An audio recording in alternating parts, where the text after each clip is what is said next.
Peningkatan malah yang meningkat itunya tidurnya malah nih. Loh ya, jam tidurnya malah nambah 20. Salah satu yang mau di ini kan jam tidur ya, dikurangin gitu malah nambah.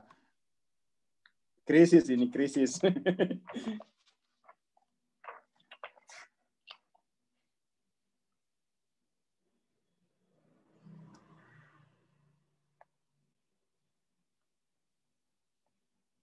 Ini saya udah punya duluan ya. Maaf teman-teman yang apa namanya buku Healing and Recovery. Saya udah punya duluan bahasa Indonesianya dapat dari ya penerbitnya gitu ya. Jadi lebih dulu mendapatkannya gitu ya.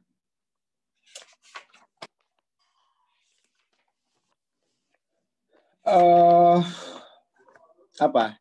Kira-kira teman-teman yang paling menarik yang mana nih? Apa namanya?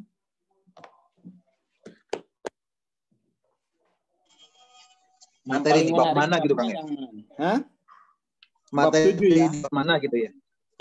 Kayaknya bab 7 ya, menarik banget ya. Itu yang bikin stres tuh penuaan. Yang ini kali ya.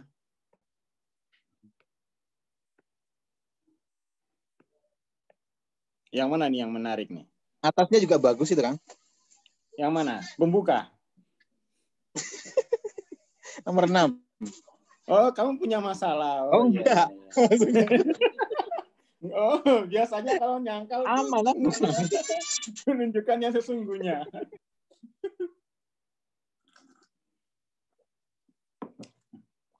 Ayo coba dites dulu. Kira-kira teman-teman yang mana yang mau? Teman-teman bisa chat ya kira-kira berapa nanti. Yang ini apa yang terbanyak, paling banyak nanti kita bacakan kayak beda buku ya. Bab mana? Bab mana kira-kira yang menarik? Kesadaran. Oh, sakit dan penderitaan ini Kang. 10. Oke, 10. Coba di voting ya, di voting. 7, 9, 2. Kalau di voting nanti kita bahas satu bab itu ya. Oke, saya kasih waktu 5 menit ya. 5 menit ke depan. Nanti dihitung yang semua, terbanyak dihitung. Akan kita kupas pagi ini.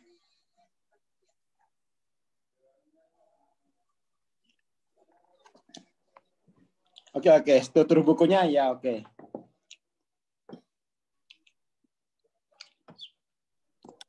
Hitung ya, dihitung. 37. Yang lain mana ini? Partisipasinya yang lain? 4. Oke.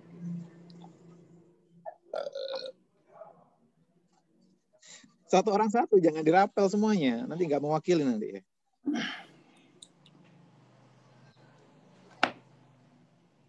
Jomblo nggak ada. Tuna asmara nggak ada babnya. Itu bukan. Yang jomblo cari mana lagi lah.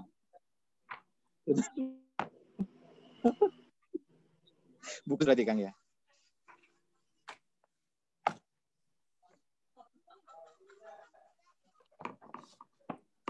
Habis ini gua memimpin kelihatannya ini. Habis ini langsung kita bahas itu ya. Beda buku Power Force. Setelah ini ya. Apa nggak sore Kang? Habis ini itu loh Kang. Yo, Jumatan boleh. Oh, Jumatan ya. Oke.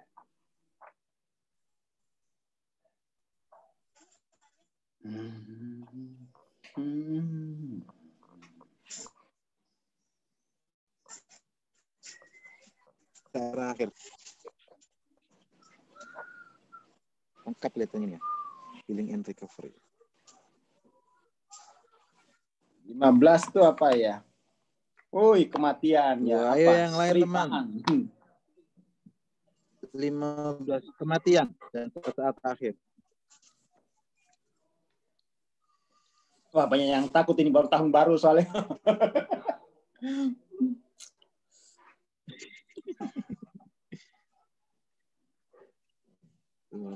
Depresi. Wah, ini bab 2 memimpin ini. Nomor berapa? Bab 2. 2, mekanisme penyembuhan. Iya.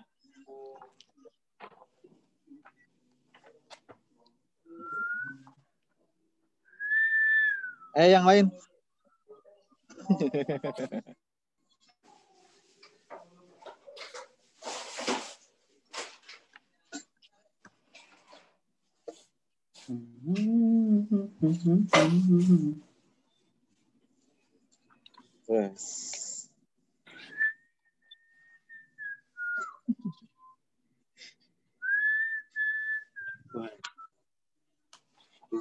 Dua memimpin. 14 cuma Kak Izlata ini ya. Kak Nazla. 14 itu apa tuh? Kanker. Iya, kantong kering. Cancer. 5 pertolongan pertama spiritual.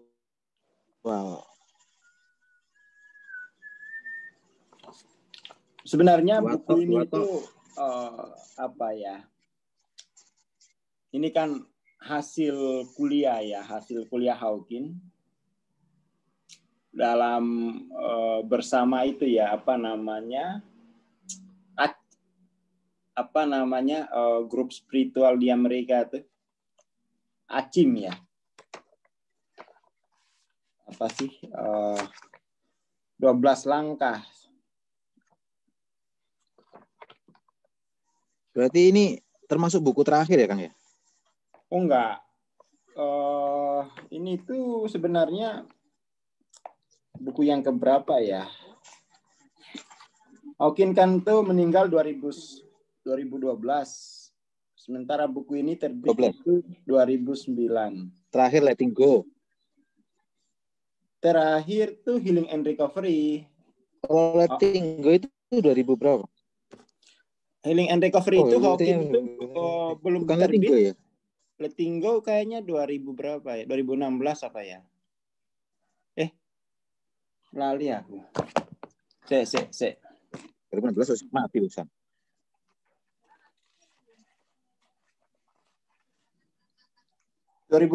Ya, 2012. Terus Healing terakhir kan Letting Go. Terus yang terakhir itu ini. Yang terakhir itu yang Hidden Success is for You 2016. Book of Slide kan?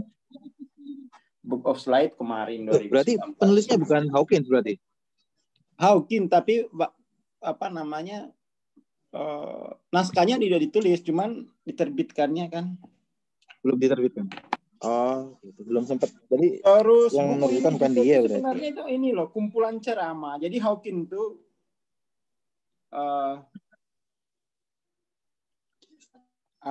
dia kan punya tim lah. Ceramah-ceramah Hawking itu dijadiin buku gitu. Book of Slide itu. Ya ini buku-buku ini itu materinya diambil dari ceramahnya Hawking. Oke, kita bahas bab 2 ya, mekanisme penyembuhan. Ini yang paling banyak kan. Ya wes lah. Sebenarnya mau buku Healing and Recovery ini mau bahas manapun pada dasarnya itu sama gitu ya. Hanya beda karena buku ini itu kan sebenarnya mengeksplorasi hubungan antara tubuh, mind and spirit. Itu aja intinya tuh. Mind body, body mind and spirit. Intinya itu dia membahas ini. Lalu kemudian bagaimana prinsip ini itu diterapkan pada macam-macam masalah. Misalnya cancer, masalah penuaan, seksual gitu ya. Ketakutan dan kecemasan, kecanduan, masalah berat badan, depresi dan lain-lain. Jadi prinsipnya adalah ini, mengeksplorasi hubungan antara body, mind, and spirit, gitu ya. Seperti itu.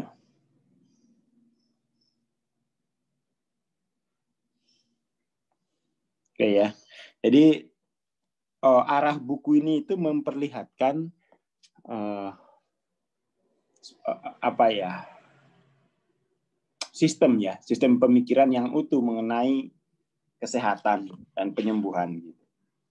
Itu yang poin pertama yang harus dipegang tuh ya.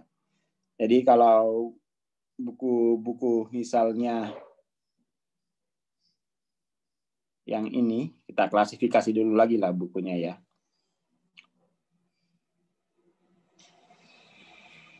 Biar ada wacana. Kalau Power Force kan kita udah bahas ya. Dia adalah mempersoalkan kausalitas gitu kan ya. Mempersoalkan kausalitas ABC atau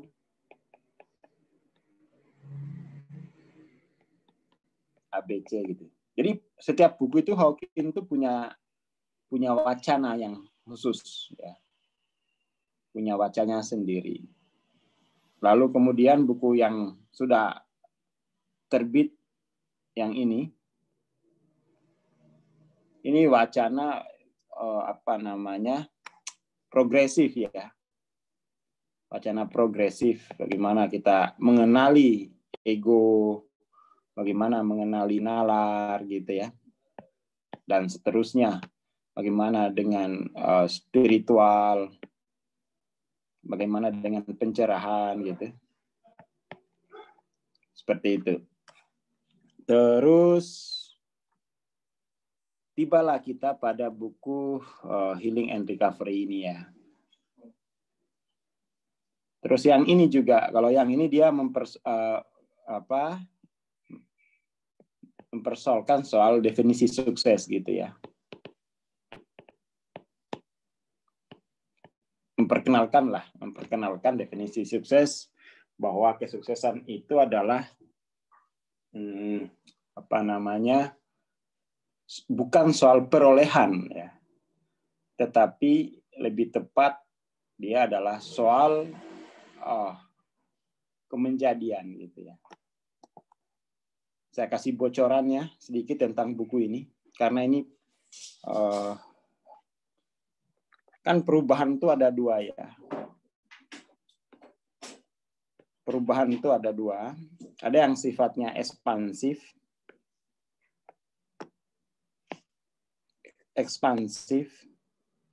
ada yang sifatnya intensif gitu ya.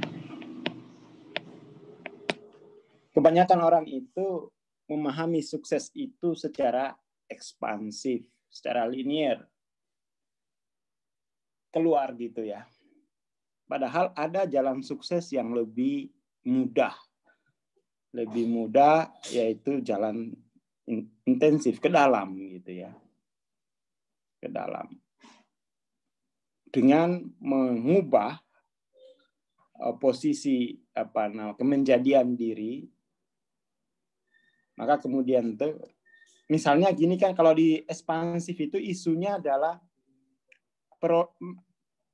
perolehan ya, perolehan. Kalau intensif itu bukan isu perolehan dia, tetapi kemenjadian. Dan akhirnya kan kita tahu bahwa perolehan itu sesuai dengan derajat kemenjadian. Nah, itu Hawking mau ngomong begitu aslinya di buku Success is for You yang sudah diterjemahkan bahasa Indonesia. Kita kan selama ini tidak mengerti bagaimana hukum perolehan itu. Hukum perolehan itu ya kita seperti mesin, seperti ya kuda gitu ya. Di buku ini Hawking itu secara terang-terangan atau mungkin juga terselubung, sebenarnya yang mau dia katakan itu adalah bahwa derajat kemenjadianmu itu menentukan perolehanmu gitu. Itu yang paling saya ingat kuat di buku ini. Derajat kemenjadianmu menentukan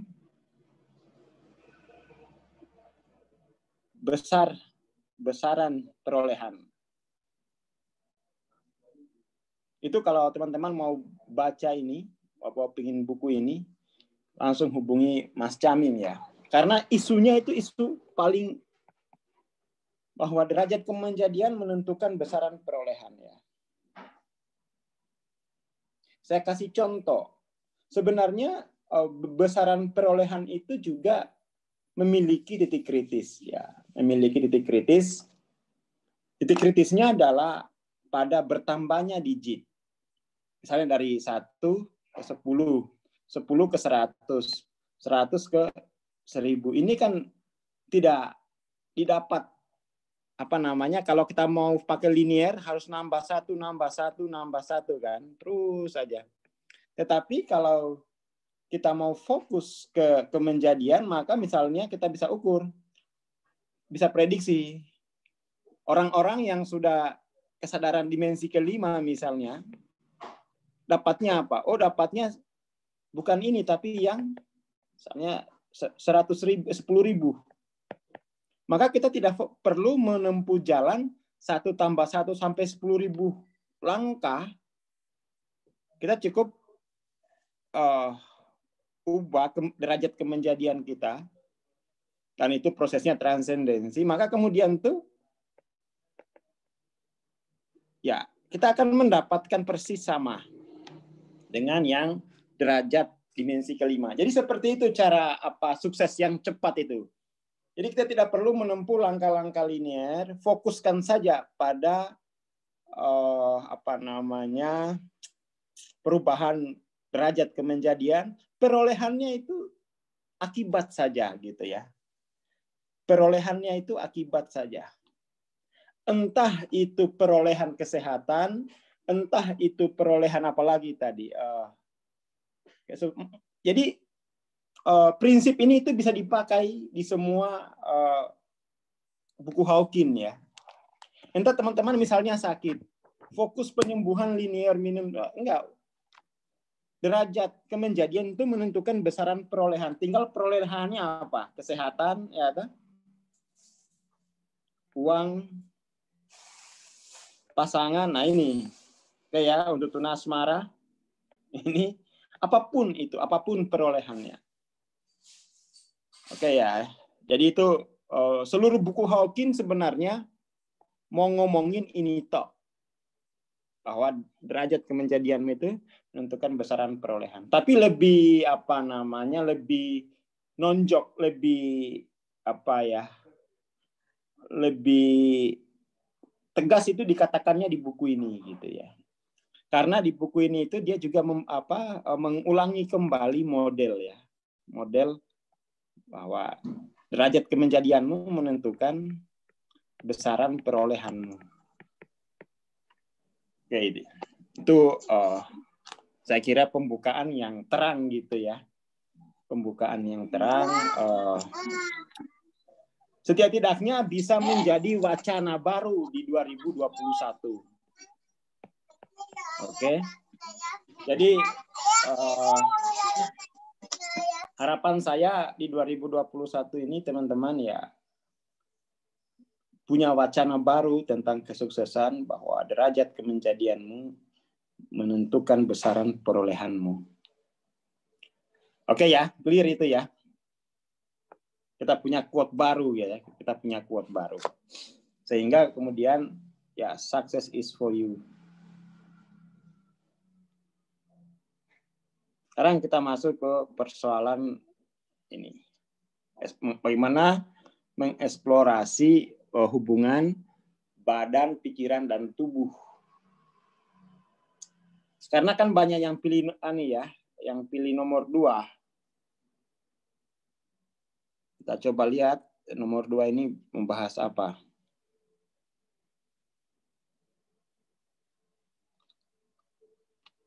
Wah, ini masih ada pingin derajat kemenjadian tuh, wah.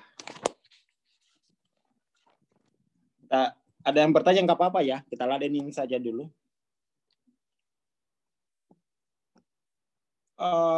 Derajat kemenjadian tuh begini.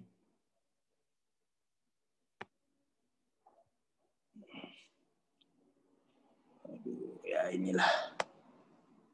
Derajat kemenjadian tuh dalam Hawking itu disebut LOC ya. LOC, posisi spiritual, dan itu kalau misalnya kita pahami di kamera kita itu apa namanya, resolusi ya, resolusi pandang ya. LOC itu resolusi pandang. Jadi kalau misalnya teman-teman resolusinya kecil, LOC-nya kecil, itu ngelihat realitas tuh pecah. Terpisah-pisah gitu kan. Oke, diperhatikan. LOC itu kalau kita di kamera tuh namanya resolusi ya. Resolusi pandang. Dan itu menentukan apakah realitas itu utuh atau terbagi-bagi. Semakin kecil LOC-nya, maka realitas itu semakin terpisah-pisah. Semakin besar resolusinya, semakin tinggi, maka penampakan realitas itu utuh, tidak terbagi-bagi. Itu derajat kemenjadian seperti itu. Dan itu mengukurnya dengan peta kesadaran ya. Kira-kira seperti itu. Pokoknya ya seperti itu gitu ya. Bahwa derajat kemenjadian itu diukur dengan LOC. Kalau kita mau cari analoginya, maka kemudian lebih tepat dia resolusi gitu ya. Resolusi. Itu bisa kita pahami itu. Kalau resolusinya kecil ya dilihatnya buram gitu ya. Terpecah-pecah. Tapi kalau resolusinya tinggi itu utuh. Utuh, indah dilihatnya. Saya kira itu ya. Kalau belum paham, tapi setidak-tidaknya begitu kesimpulannya ya. Itu wacana baru kan, itu wacana. Dan itu satu-satunya kajian membahas derajat kemenjadian itu ya hanya Hawking kan di dunia. Ayah. Ntar dulu lah. Pokoknya itu dulu Mas. Pakai definisi itu dulu ya Pak Ahmad Sultoni. Pokoknya pakai definisi itu dulu. Nanti karena ini kan istilah khusus ya. Istilah khusus. Jadi ya saya juga belum mengerti apa namanya. Kalau keilmuan itu kan dia sebelum dicocok-cocokin itu, sebelum konfirmasi harus disamain dulu tuh definisinya. Jadi jangan langsung samain dulu definisi. Jangan langsung konfirmasi kalau belum disamain definisinya. Jadi itu prinsip ya, prinsip bahwa kalau belum disamain definisinya jangan minta dicocokin. Oke ya. Jadi ini soalnya istilah ilmu, istilah khusus ini tuh bukan istilah dia kan kalau di dunia pengembangan diri itu kan lazim itu istilah itu tidak punya makna filosofis, hanya ya begitu saja ya, hanya gimmick ya, tapi nah ini dia Hawking tuh dalam filosofisnya gitu ya, dia punya asas, jadi hati-hati membuat tafsirannya ya, hati-hati. Jangan sampai tafsiran kita tidak cocok dengan definisi yang dipahami Hawking gitu ya. Itu prinsip-prinsip. Karena memang ini ilmu gitu ya. Ini tuh ilmu hasil disertasinya gitu. Jadi kita harus mendalami gitu ya. Harus mendalami atau tidak sama sekali. Jadi memang mempelajari buku Hawking itu nggak boleh setengah-setengah. Kalau setengah-setengah itu mendingan nggak usah, karena tidak akan mudeng gitu, kan tidak hampir-hampir. Kalaupun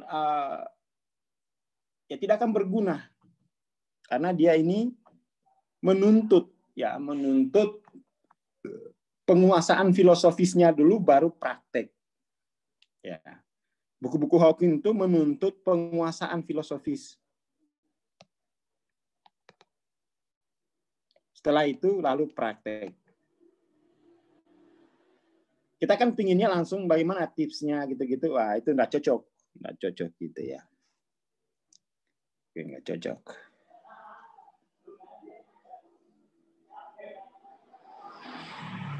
Dan apalagi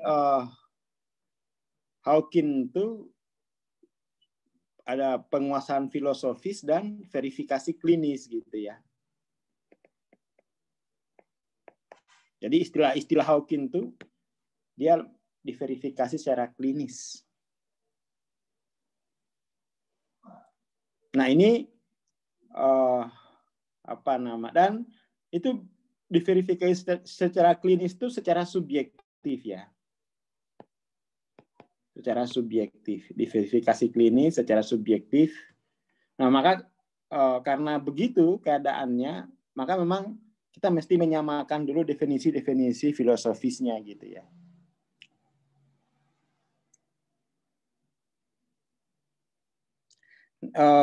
Oke, itu sedikit tambahan ya. Langsung kita bahas ke mekanisme penyembuhan ya. Malah ini kan sebenarnya intinya gitu ya. Mekanisme penyembuhan itu bahwa soal eksplorasi ya, eksplorasi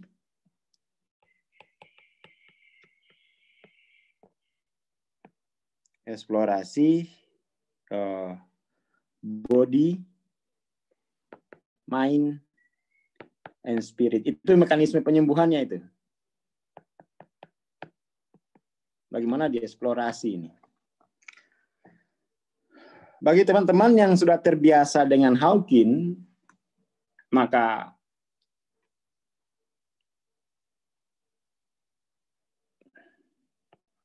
oke ya. Di sini kalau tubuh itu dibagi dua setidak-tidaknya. Ada tubuh biologis ya, fisiologis biologis, ada tubuh energi gitu ya.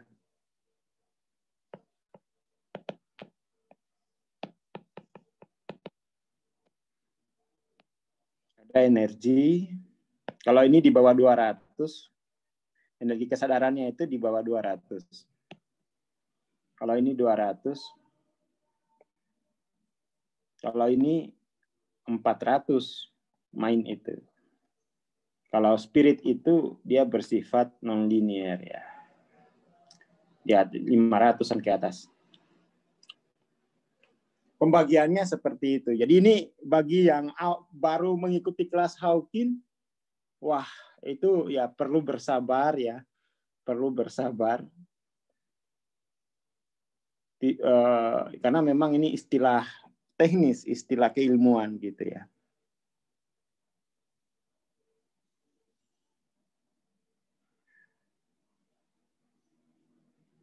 Jadi teman-teman untuk memahami mekanisme penyembuhan itu sangat penting memahami hubungan ketiganya.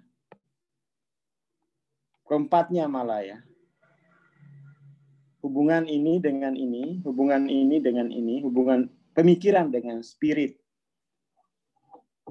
Itu eksplorasinya sampai ke dimensi-dimensi multidimensi malah ya.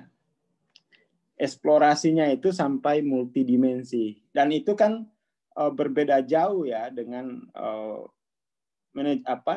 sistem kesehatan yang kita pelajari atau yang kita lihat di masyarakat, di mana eksplorasinya tidak integratif. Kedokteran ya hanya pada aspek ini, kedokteran pun ada dua, kedokteran Cina ya pada aspek ini, psikologi ya, psikoterapi yang mengambil aspek ini, ya.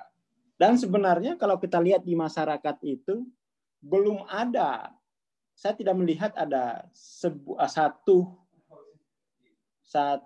terapi yang itu di mana spirit itu benar-benar dieksplorasi. Tidak ada, hanya namanya saja terapi spiritual, tapi bukan dalam pengertian spiritual yang disebut Hawking, lebih tepatnya itu supranatural ya.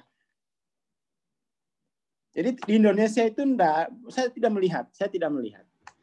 melihat ada eksplorasi spiritual di dalam penyembuhan, termasuk penyembuhan-penyembuhan yang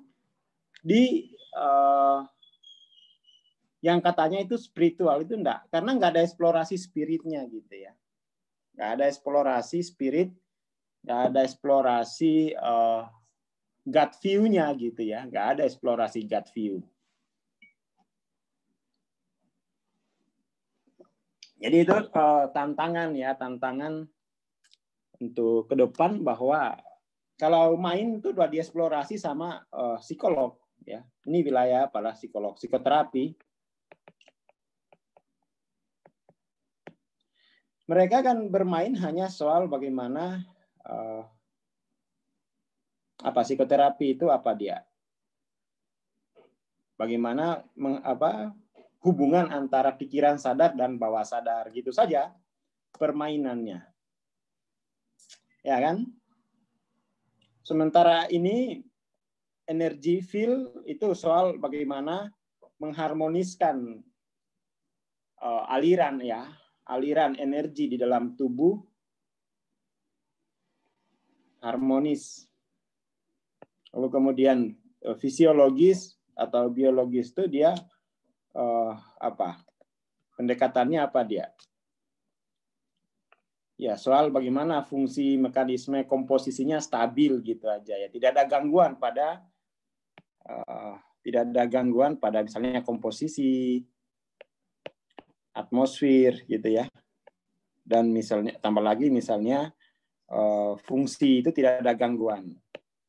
Gangguan dianggap ancaman ya. Jadi ini pendekatan penyembuhan tuh kalau di tubuh kan ya asal tidak ada gangguan gitu ya.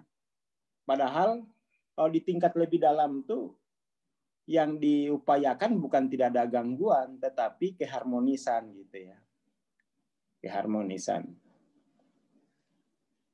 Lalu kemudian kalau di tingkat 400 itu bukan hanya keharmonisan energi, tetapi lebih kepada psikoterapi itu. Lebih kepada kemampuan kita mengontrol perilaku, kemampuan kita memahami perilaku kita gitu ya. Sementara di spirit itu adalah persoalan-persoalannya adalah persoalan apa hubungan saya dengan Tuhan itu apa?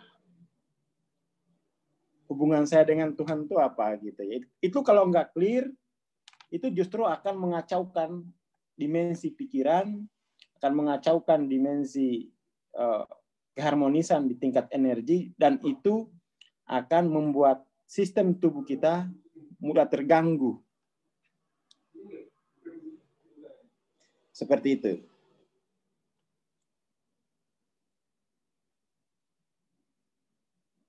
Oke ya. Jadi ini kita mulai mengkritisi dulu cara pandangnya, resolusi pandangnya. Bukan cara, resolusi pandang tentang mekanisme penyembuhan itu. Tentang resolusinya itu sampai seberapa gitu ya. Apakah hanya sampai ke sini kekuatan resolusinya, atau sampai ke sini, atau sampai ke sini. LOC itu ya semacam ini ya, kedalaman. Kalau cara pandang itu kan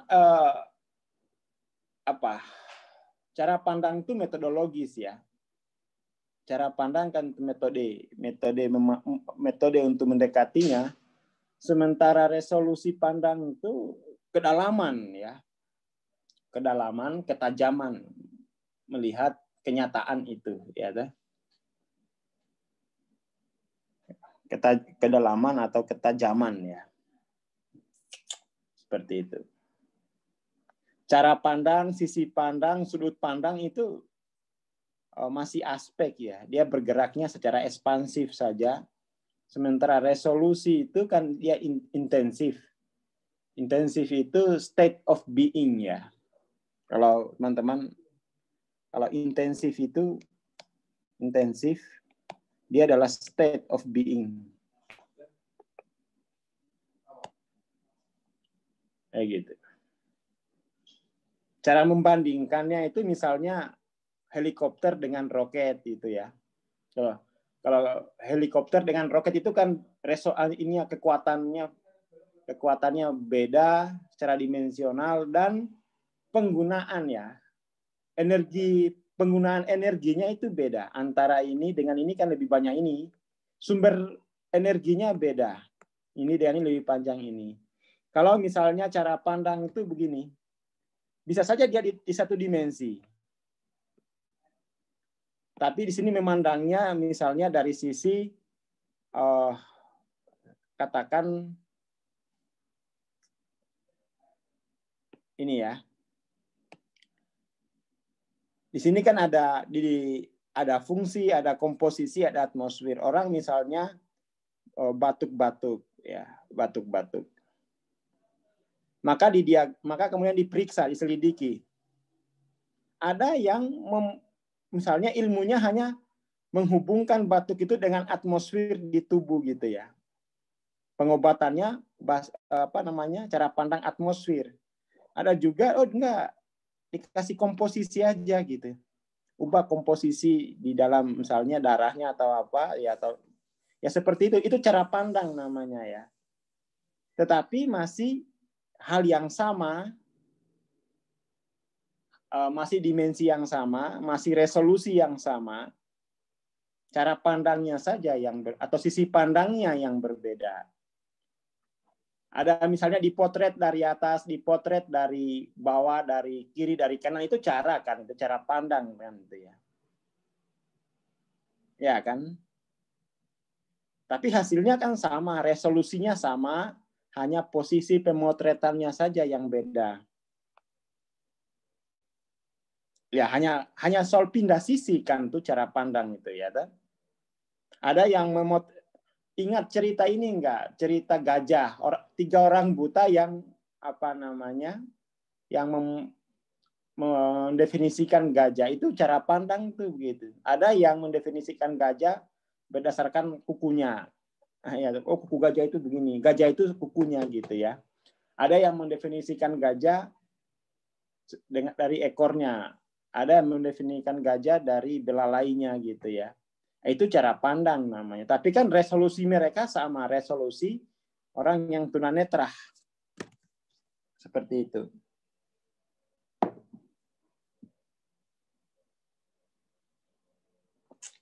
Ya.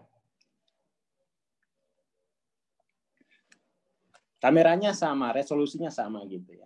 Itu perbedaannya. Lalu kemudian memahami resolusi itu, hilang. Memahami resolusi itu, ini memang mesti dia intensif gitu. Jadi yang mengikuti kajian-kajian Hawking itu biasanya para leader gitu ya. Para leader, para pemimpin yang ingin mengubah peradaban. Ya. Kalau hanya sekedar jadi follower tuh enggak cocok, mental follower tuh enggak cocok mengikuti kajian Hawking. Karena follower itu tidak perlu ganti resolusi. Tidak akan kuat dia. Tidak akan kuat. Ya kan? Mesti ini pemimpin dia, punya visi kepemimpinan. Ya, seperti itu. Derajatnya derajat kepemimpinan tuh kalau secara sosial yang mempelajari semacam ini. Dan ajaibnya kan setiap diri itu adalah pemimpin, ya. Hanya ya karena nggak tahu dia jadi follower aja gitu. Padahal tuh kalau ini kan setiap diri itu pemimpin. Maka kemudian kewajiban belajarnya mestinya itu semua orang karena dia adalah pemimpin gitu ya. Kira-kira begitu. Dan tubuh, energi, ya, thought, terus spirit. Ini kajiannya itu sendiri-sendiri. Yuk, kalau thought itu ya ini namanya thought system. Ini spirit, ya. Ini energy system, body energy system, ya.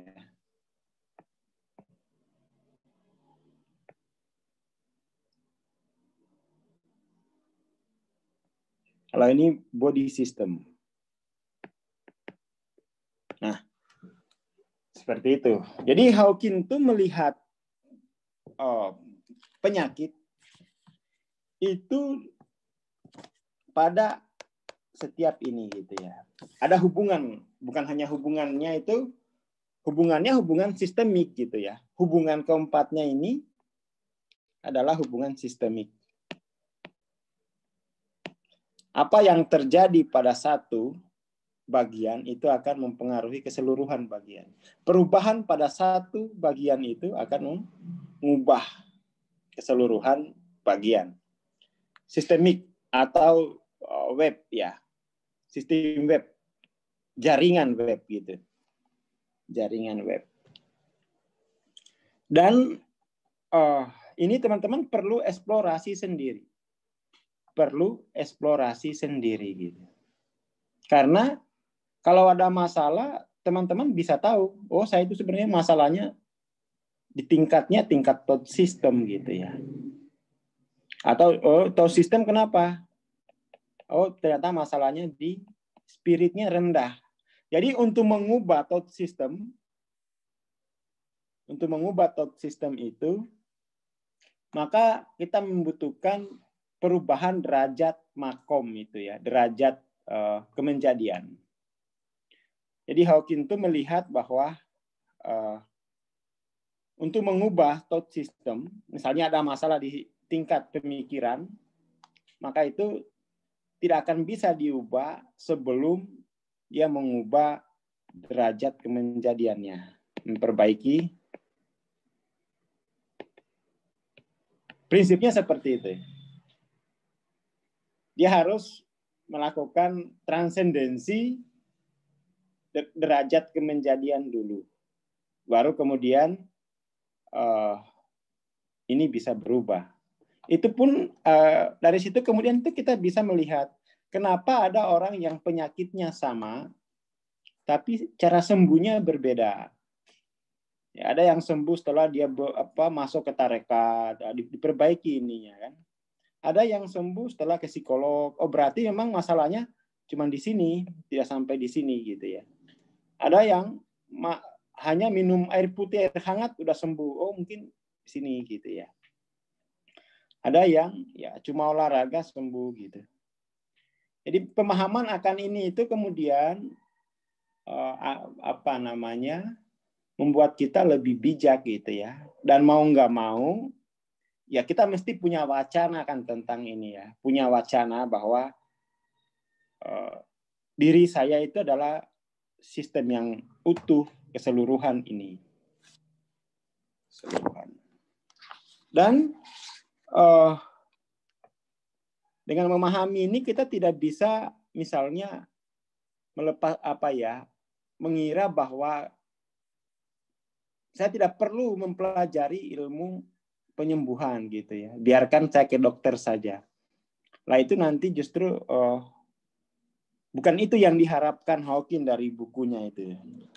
Hawking itu ingin agar semua orang itu bisa mengeksplorasi sendiri. Ini kan dirimu gitu loh. Kenapa diserahkan ke orang lain gitu ya? Kenapa diserahkan ke orang lain? Maka dan lagi pula untuk mempelajari ini semua ya. Kalau dulu kan untuk mempelajari ini harus masuk fakultas kedokteran. Ini udah harus masuk ke fakultas kedokteran Cina, kedokteran Timur. Ini harus masuk ke psikologi. Ini harus masuk ke kelompok-kelompok spiritual. Oleh Hawking itu nggak perlu banyak begini. Pelajari saja secara mendalam apa yang disebut dengan peta kesadarannya. Jadi teman-teman, untuk mempelajari semua ini, pelajari saja peta kesadaran. Nah, disuruh pelajari yang ini. Belajarnya ini saja.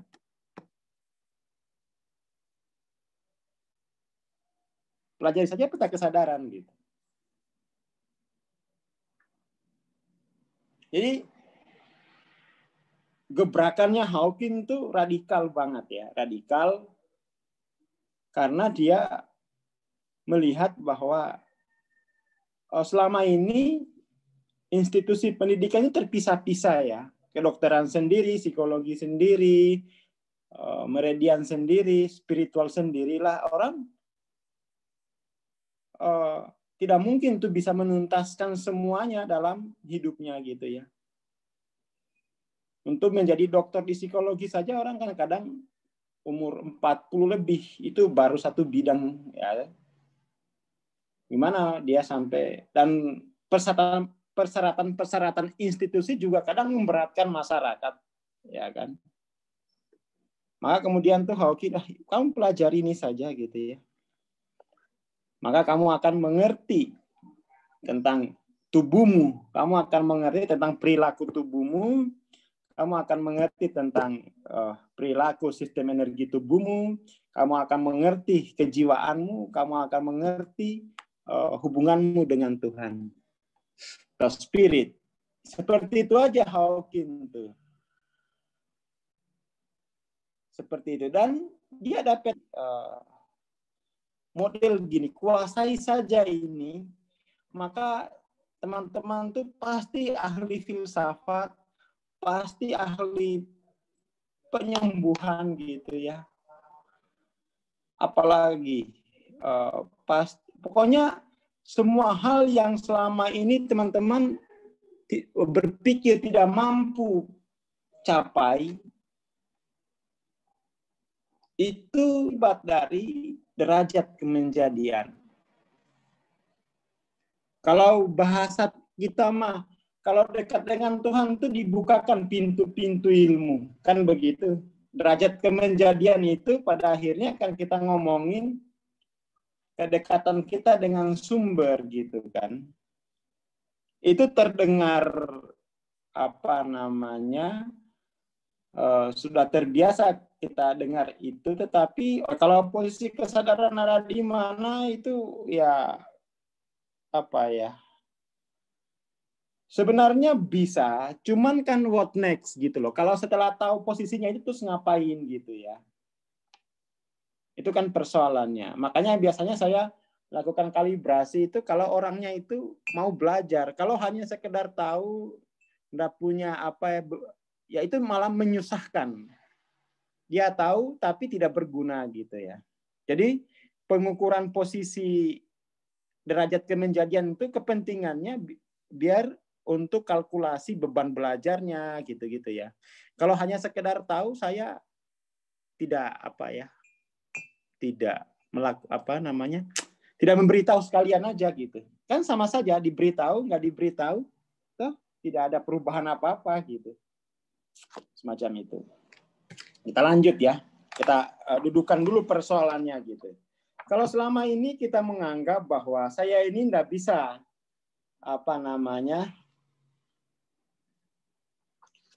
jadi buku Hawking yang ini Healing and Recovery ini itu akan mengkoreksi kesalahan-kesalahan kita memperlakukan ya diri kita. Kesalahan-kesalahan tingkat pikiran ya, dan keengganan kita untuk memperhatikan kebutuhan yang paling dasar dari diri kita. Kebutuhan yang paling dasar itu bukan kebutuhan untuk perolehan, tetapi sebenarnya kebutuhan yang paling dasar yang harus dicapai lebih dulu itu adalah derajat kemenjadian itu gitu. Oke, itu keseluruhan buku Hawking tuh ngomongin itu sebenarnya dari berbagai titik tolak.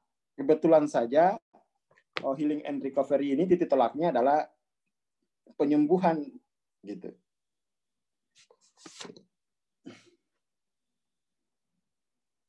Ya. Ya kira-kira begitulah. Jadi di dalam healing and recovery itu, Hawkins itu berfokus pada prinsip-prinsip yang bisa membantu proses penyembuhan gitu ya. Ya, kira-kira seperti itu. Hawkins itu keseluruhan ini ya, keseluruhan pemikiran Hawkins itu bahwa dia spiritual, dia bergerak spiritual, seluruh masalah pada tingkat pikiran, energi tubuh dan tubuh soal kedekatan kita dengan sumber. Semakin dekat, semakin mudah perolehan itu. Semakin jauh perolehan itu, semakin berat gitu ya. Seperti itu. Dan yang menariknya adalah Hawkins itu membuatkan banyak juga yang menentangnya. Banyak yang menentang klasifikasi yang dibuat Hawkins ini. Ngapain sih diukur-ukur gitu kan? Tapi bagi pembelajar itu tuh justru sangat berguna klasifikasi semacam ini. Nah, untuk membantu kita mengetahui posisi potensinya itu kan bisa diberdayakan gitu ya. Jadi ada dua kelompok itu yang menyikapi pendekatan Hawkins ini. Ada yang sangat bersyukur menerimanya, tetapi ada juga yang mencela. Hawkins tidak mengukur spiritual orang. Hawkins itu mengklaim. Lalu dengan klasifikasi ini kita bisa melakukan identifikasi, ya. Jadi memang kalau nggak science minded, bawaannya itu kepingin marah aja sama Hawkins ya. Padahal itu dengan klasifikasi semacam ini kan memudahkan identifikasi.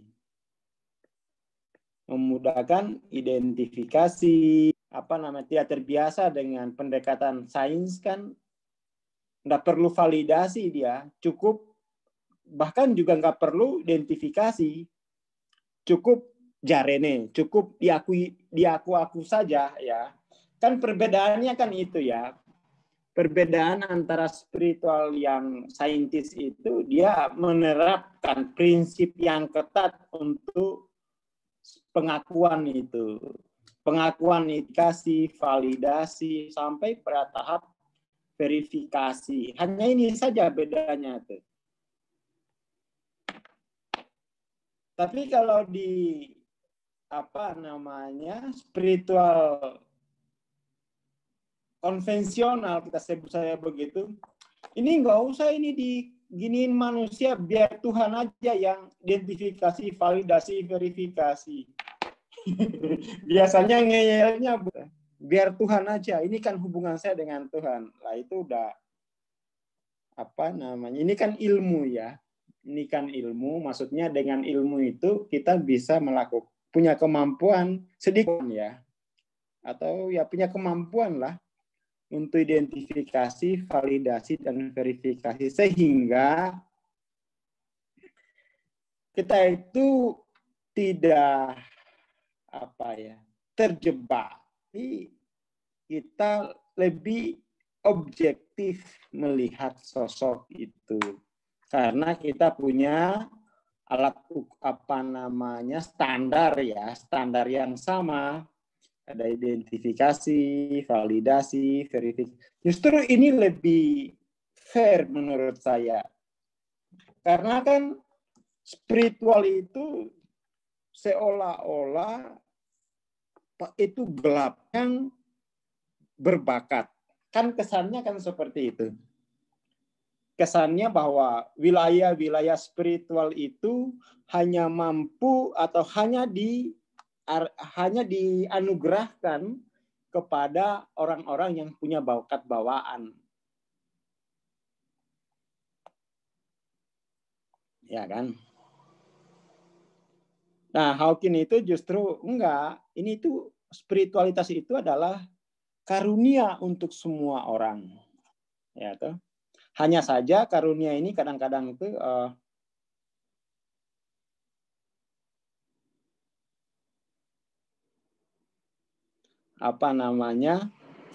karunia spiritual itu kemudian itu tidak disalahgunakan oleh sebagian orang gitu ya.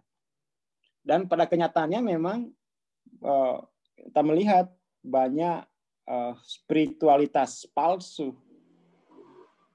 yang dimana proses pencerahan itu justru tidak tidak bisa didefinisikan, ya toh. Proses pencerahan itu tidak bisa didefinisikan, tidak bisa diklasifikasi, tidak bisa divalidasi gitu ya. Akhirnya kan ya makin gelap, dan itu kemudian membuat orang tidak begitu minat dengan spiritualitas. Kenapa? Gelap. Gelap gitu ya. Gelap gitu. Hawking itu mempermudahnya, membuat klasifikasi. Jadi sebelum masuk dalam komunitas kita minta dulu klasifikasinya dong. Kita minta presentasi asas ajarannya dong ya toh. Kita bisa minta itu. Lalu kita bisa diskusi di awal secara falsafi sehingga kemudian tuh proses spiritual itu terikat oleh asas. Bukan lagi percaya buta gitu ya. Bukan lagi percaya buta, tetapi itu adalah sebuah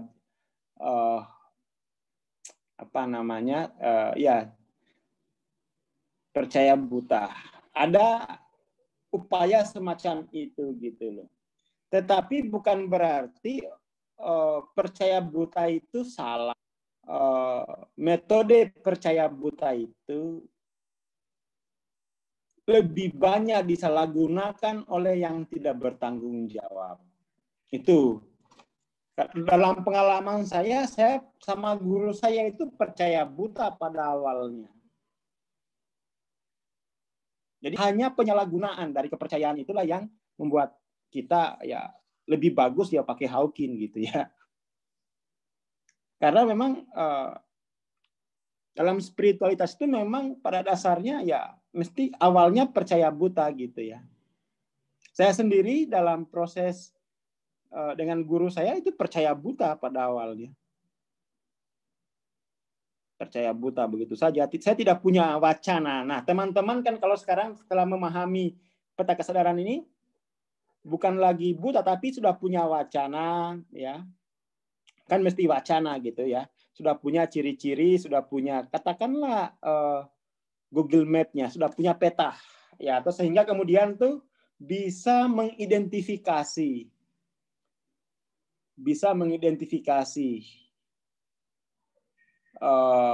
mana yang menyimpang gitu, mana yang ini muter-muter saja gitu ya. Jadi Hawking itu memberi kita semacam panduan baru ya.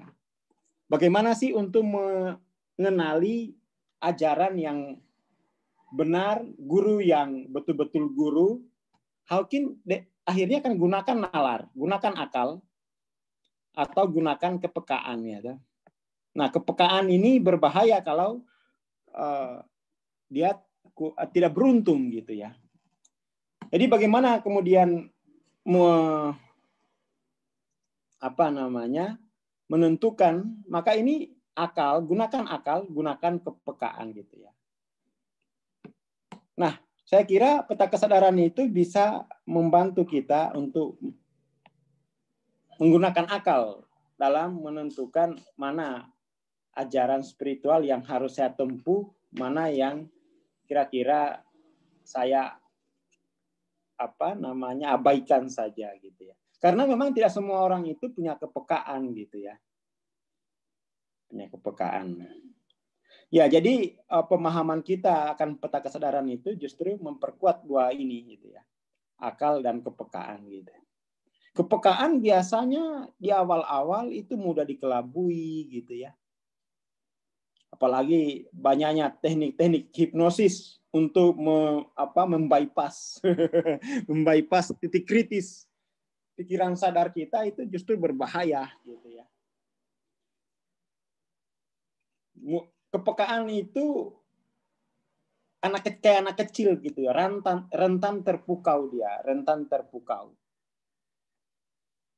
Ya, kepekaan itu bisa sekarang banyak teknik untuk membuat kepekaan itu hilang ya. Maka kemudian itu karena kepekaan itu pada akhirnya di bypass dengan cara dibombardir dengan testimoni. Akhirnya kan nggak peka dia, ya. Dibombardir dengan cerita-cerita dari masa lalu, kepekaan jadi hilang gitu. Kepekaan jadi hilang. Ya, toh? Kepekaan jadi hilang tuh kalau ya, kepekaan jadi hilang tuh kalau sering baca testimoni. Karena testimoni itu ya untuk marketing itu. Ya, terpukau gitu ya.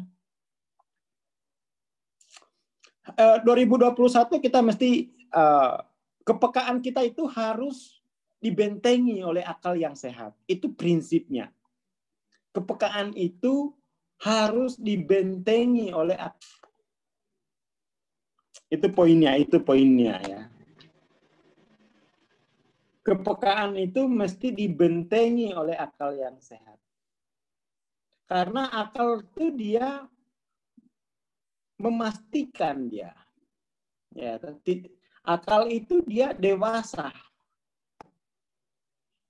Akal itu dewasa.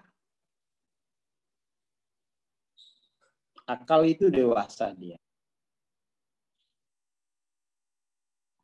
Semacam itu.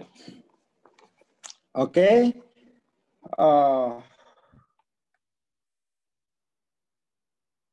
Jadi kemudian terkait dengan mekanisme penyembuhan,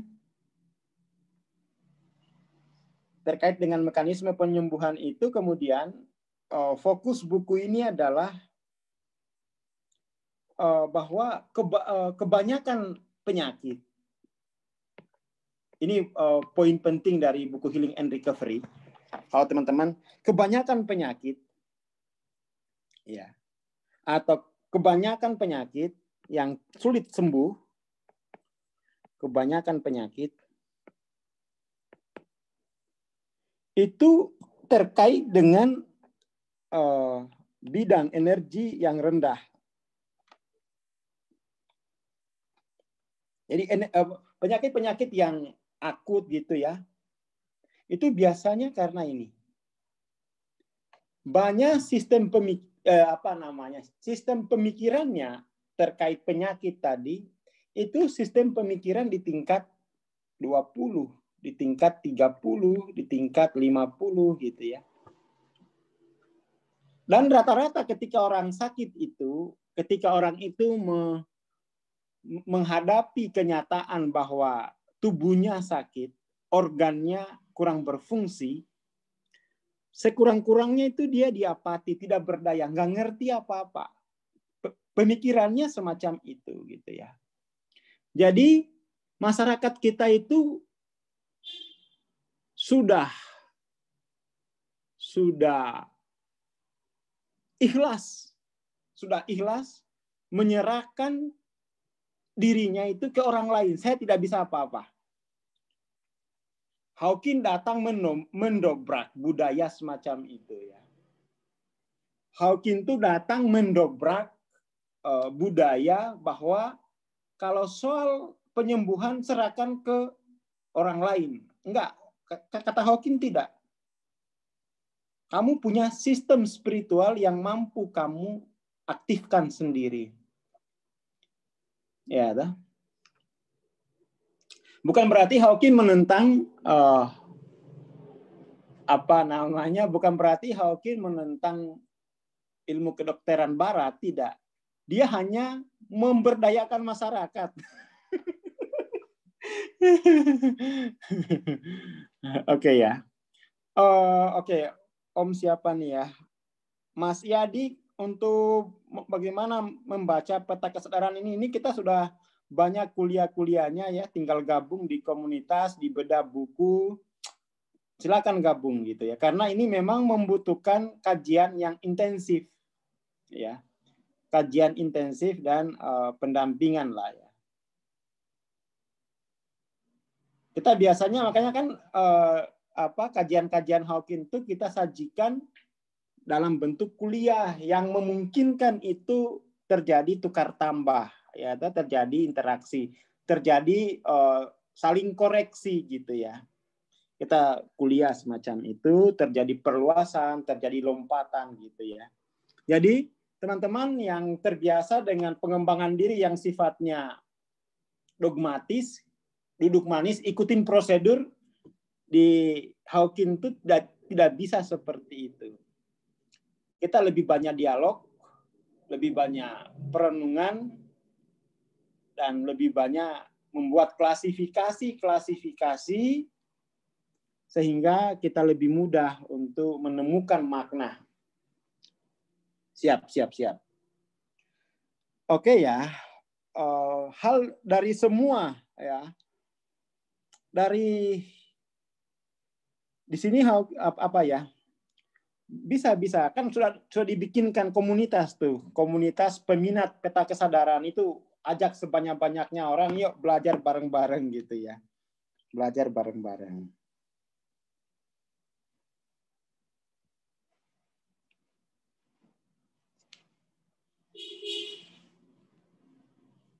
Belajar bareng-bareng.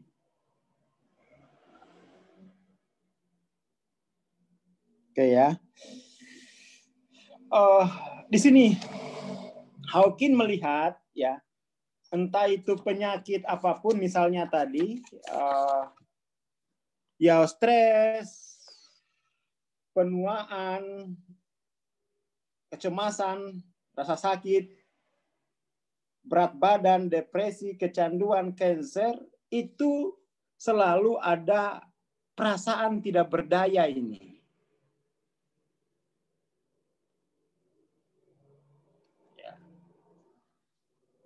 Jadi kita mesti lebih banyak memberi perhatian ya, pemahaman pada tiga bidang ini ya. Shame, guilty, apathy.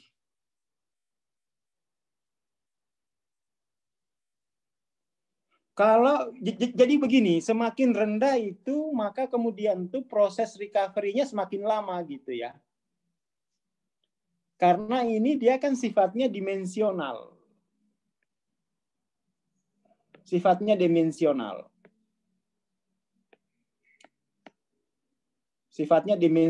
tuh terkait dengan waktu. Semakin rendah dimensinya, itu semakin banyak waktu yang diperlukan untuk menjalani prosesnya gitu. Itu derajat kemenjadian itu sebenarnya terkait waktu. Semakin rendah dimensinya, semakin banyak waktu yang diperlukan untuk melampauinya gitu ya. Melampaui masalah tadi. Maka kemudian tuh jangan fokus kepada penyelesaian masalah sebenarnya. Jangan fokus ke total bebannya. Ya. Jangan fokus kepada total beban. Tetapi hitung dimensi derajat kemenjadiannya itu. Kadang-kadang kan orang berpikirnya total masalahnya yang dipusingkan gitu ya. Total masalah. Padahal tuh total masalah itu sifatnya relatif, tergantung derajat kemenjadianmu di mana gitu. Bagi orang yang masih dimensi 3, punya utang 500 juta itu dia bisa mau bunuh diri. Tapi bagi yang dimensi 4, punya utang 500 M, itu biasa aja. Apa yang membedakan? Yang membedakan tuh resolusi pandangnya dia. Ya, kan? resolusi pandangnya berbeda antara yang dimensi 3 sama dimensi keempat. Ya, tak? Bagi yang dimensi 3, flu sedikit, itu dia udah mati aku ini. Mati saya guys. Langsung tulis surat wasiat ini. Tapi bagi yang dimensi 5, itu biasa aja. Biasa saja. Karena memang dimensi 5 itu tidak ada konsep permusuhan dengan alam.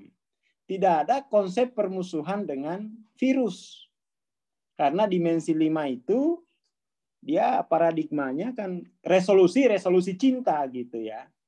Tapi kalau dimensi 3 itu resolusi konflik. Ya, karena konflik gitu. Resolusinya itu menghasilkan konflik gitu ya. Sementara dimensi kelima itu dia resolusinya menghasilkan keutuhan gitu ya, keutuhan. Itu pentingnya kita tidak berfokus pada mencari jawaban masalah, tetapi fokus mentransendensi, fokus mengubah derajat kemenjadian. Seperti itu. Ya kan? Nah, seperti itu dia. Oke ya.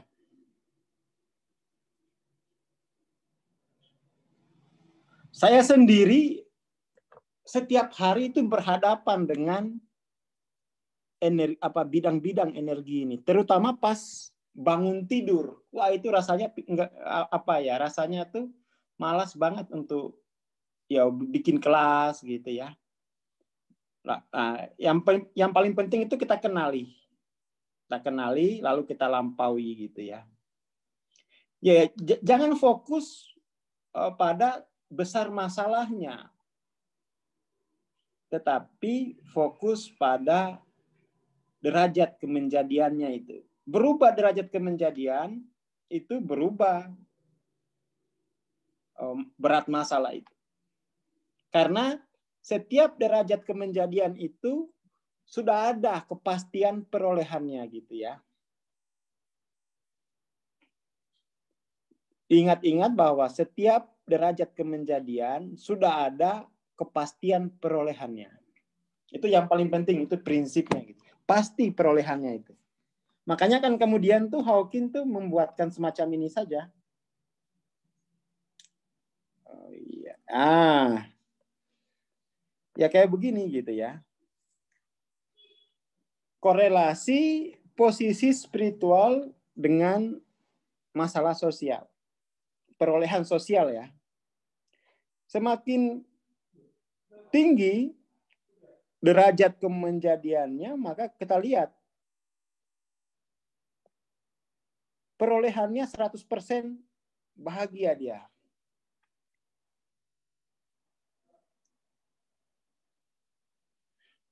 Ya bukan menentukan ya bahwa derajat kemenjadian itu menentukan besaran perolehan gitu. Menentukan besaran perolehan. Itu yang paling penting. Jadi yang mana yang menjadi fokus? Mana yang menjadi fokus kita?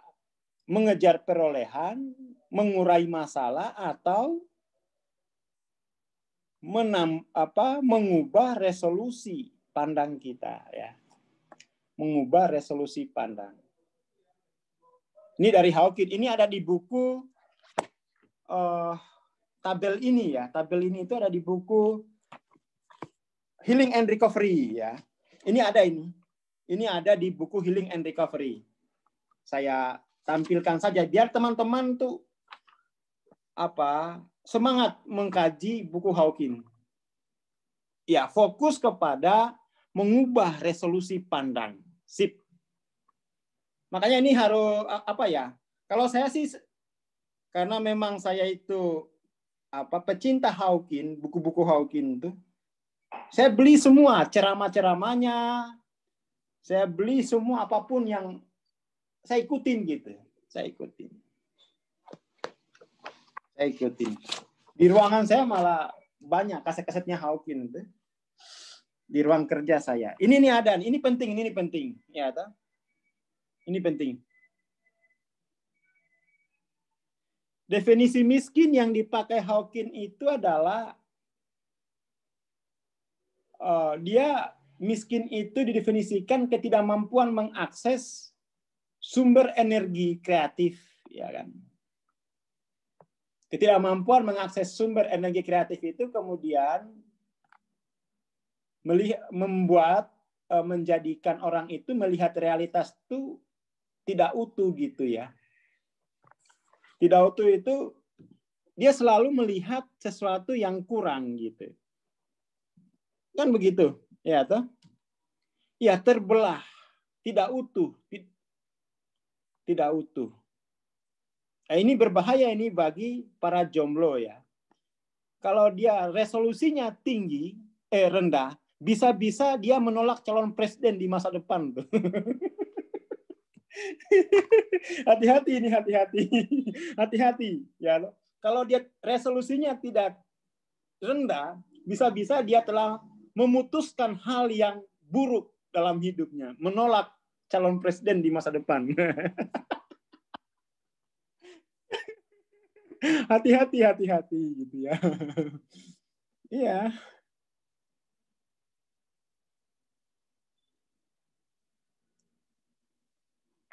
Seperti itu. Jadi masa depan itu kalau kita melihat utuh, kita akan mampu melihat realitas itu melampaui fakta yang ada gitu ya.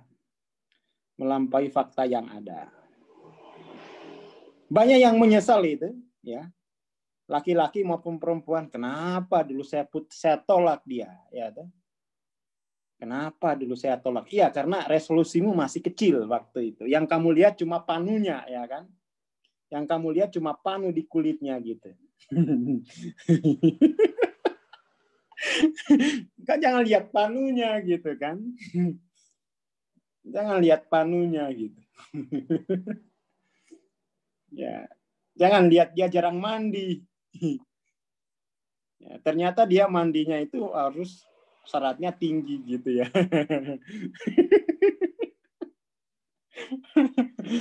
Ya ini apa namanya?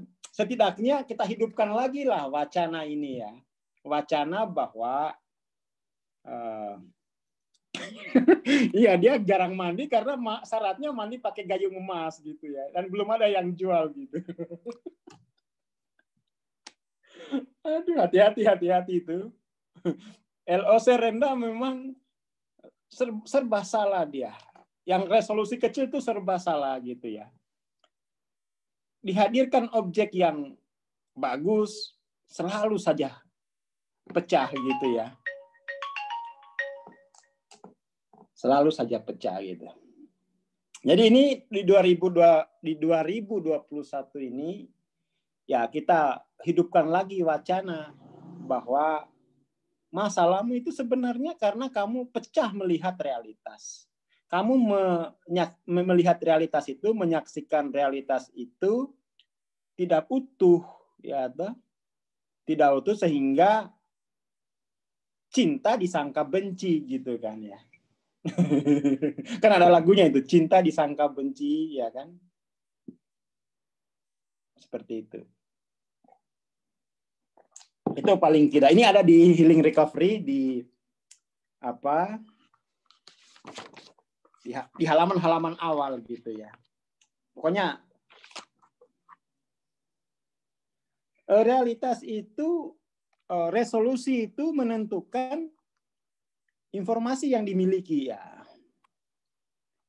Ya, resolusi itu menentukan informasi yang dia miliki gitu. Ya kan? Makanya pada dimensi 3 itu ya bahwa semua itu dia dicurigai sebagai musuh ya. Semua dicurigai sebagai musuh. Dimandangkan darah tinggi. Ya kan? Lihat kepiting, wah ini nanti ini. Ya, atau lihat udang, wah ini nanti ya kan. Semua dicurigai. itu terkait dengan mekanisme penyembuhannya gitu ya. Justru kalau kita melihat klasifikasi tadi, kalau kita melihat klasifikasi di awal bahwa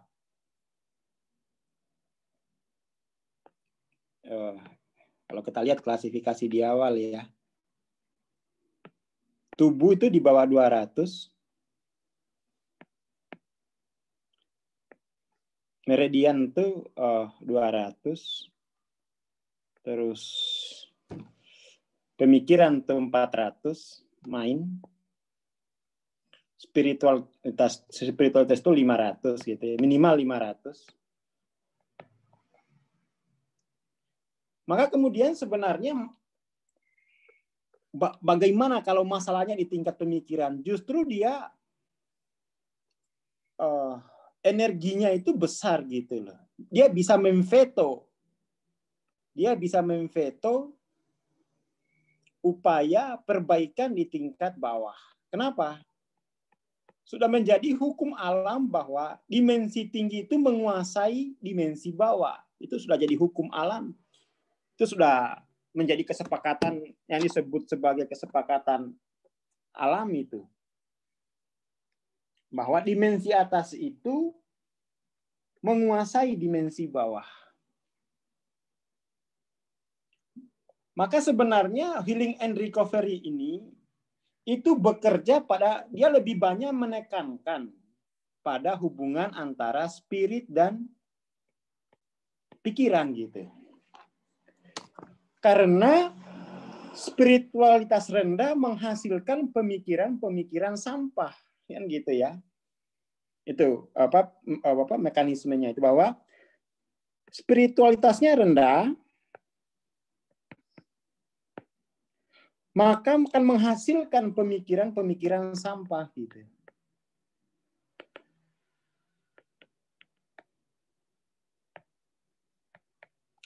Ingat-ingat itu. Hawking itu justru dalam buku Healing and Recovery ini dia lebih banyak menekan bukan lebih banyak, memang titik serang dia itu, titik pandang dia resolusi dia itu ini lebih banyak mengeksplorasi ini yang itu secara klinis terbukti mempengaruhi proses kesembuhan gitu ya. Itu Hawking. Dia kan dokter. Hawking ini kan itu dokter ya, dokter, bukan dukun. Dia dokter. Dia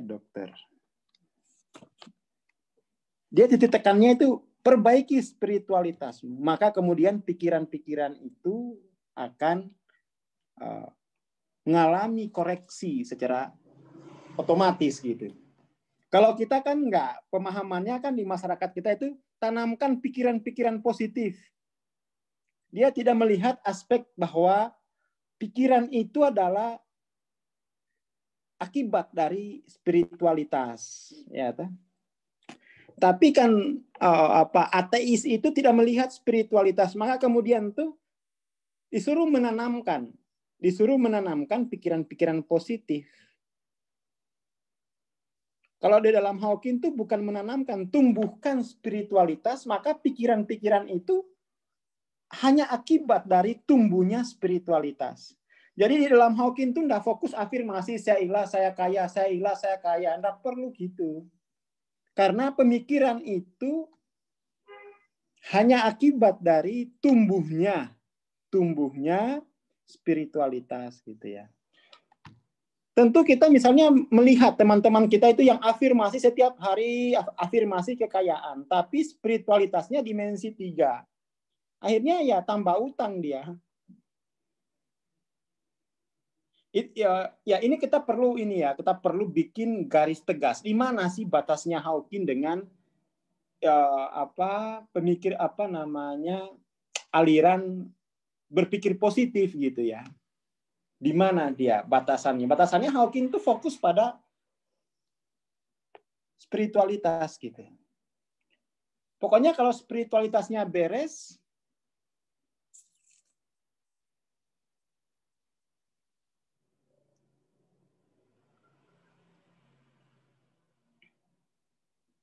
Spiritual beres itu yang bawah itu ikut beres gitu loh. Mulai lagi loa. Kamu belajar loanya sih. Masalahnya itu bukan bukan apa ya. Soalnya guru-guru loa itu muridnya Hawking semua gitu loh. Guru-guru loa itu muridnya Hawking semua. Ya ini berarti nggak paham loa ini. Masalahnya resolusimu dalam memahami loa itu yang penting gitu ya.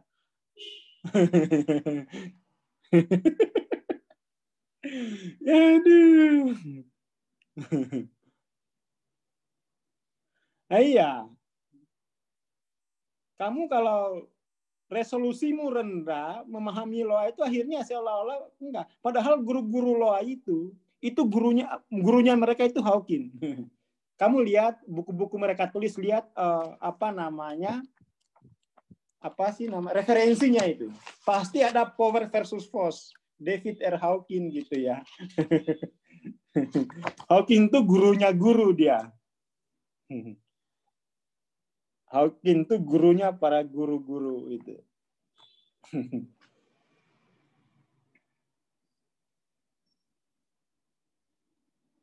Oke ya. Jadi di sini yuk, selama ini kan kita sibuk itu mutar-mutar.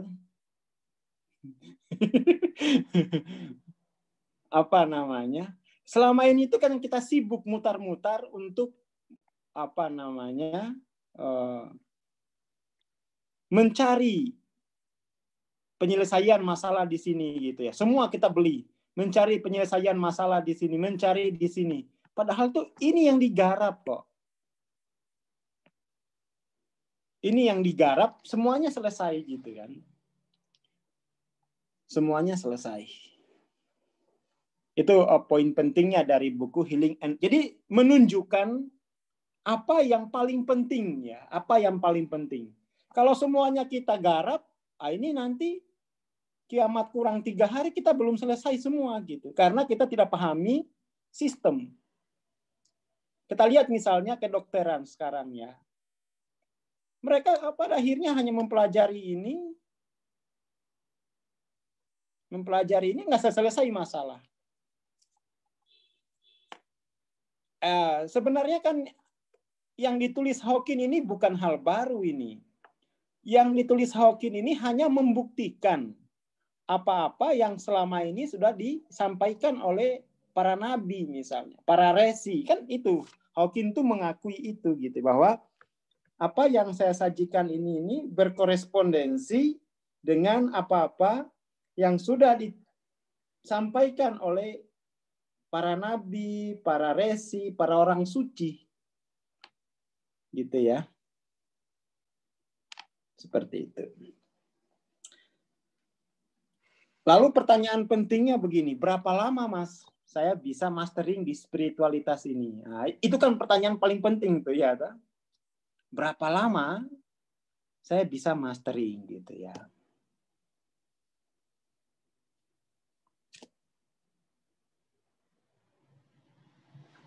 Soal itu kemudian pertanyaannya berapa lama itu kemudian itu jadi subjektif pada akhirnya. Pertanyaan pertama, seberapa besar ketertarikanmu pada wilayah-wilayah bawah ini? Itu menentukan berapa lamanya gitu ya. Kalau kamu nggak tertarik lagi dengan wilayah-wilayah bawah ini, pasti cepat itu, hanya tertarik pada yang ini. Tapi kalau di sini ketertarikannya banyak, bagaimana? Habis waktu pada akhirnya. Ya kan? Habis waktu pada akhirnya karena tertarik dengan dunia-dunia yang begitu menggiurkan ya di bawah itu.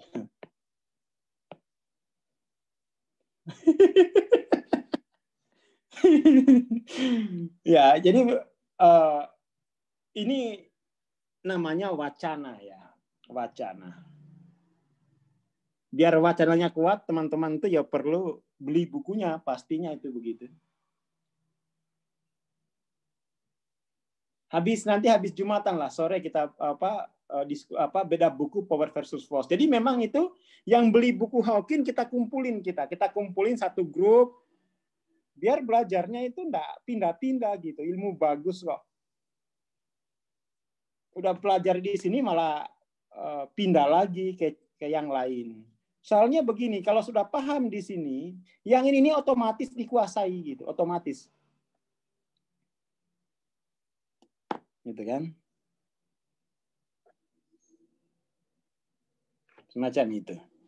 Oke lah ya. Saya kira ya cukup menarik ya, cukup menarik. Saya lihat ini feedback dari kolom-kolom komentar, antusiasnya juga bagus. Pada akhirnya kita mengerti apa yang menjadi titik tolak Hawkins, di mana harus diperbaiki gitu ya. Yang kita harus fokus kemana? Fokus pada derajat kemenjadian.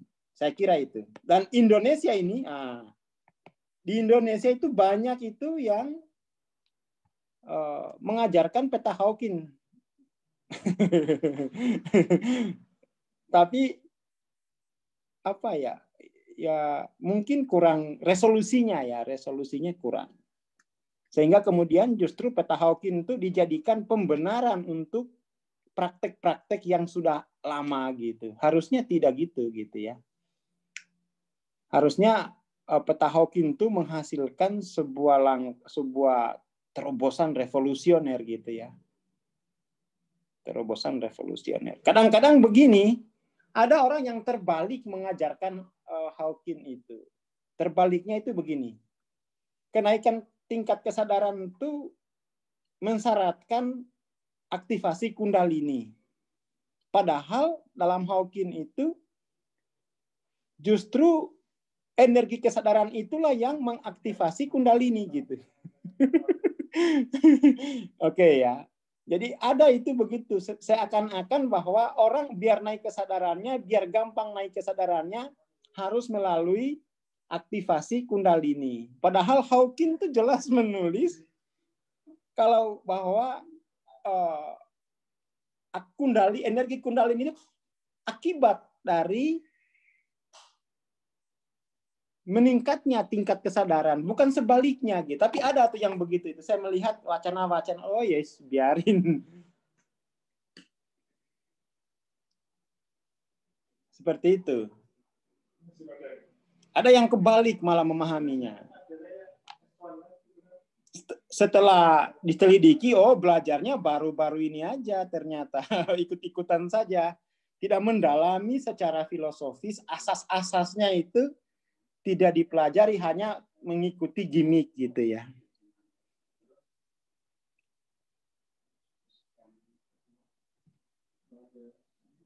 Oke, saya kira untuk preview buku Healing and Recovery cukup. Nanti kita ada lagi preview buku yang ini ya, kita hajar lagi. Pokoknya nanti kita preview lagi yang ini lebih dalam ya. Dijadwalkan saja mumpung ini weekend ya. Nanti besok atau kapan kita hajar yang ini ya. Oke. Oke, terima kasih. Saya siap-siap Jumatan ini. Belum mandi juga. Wabillahi taufiq wal hidayah. Assalamualaikum warahmatullahi wabarakatuh. Waalaikumsalam warahmatullahi wabarakatuh. Terima kasih Bang Aswar. Terima kasih teman-teman. Ini buku Healing and Recovery ini ready akhir bulan Januari ya. Dan PCI kita akan mengadakan juga bedah bukunya. Bisa konfirmasi ke saya kalau ada yang berminat. Nanti sore bagi teman-teman yang punya buku Power Force Bahasa Indonesia, kita juga akan ngelanjutin bedah bukunya ya. Nanti saya share link di channel Telegram. Buku TLOC sudah ada. Nanti kita konfirmasi lagi tanggal 5 ya. Ya, oke. Terima kasih teman-teman untuk waktunya. Assalamualaikum warahmatullahi wabarakatuh.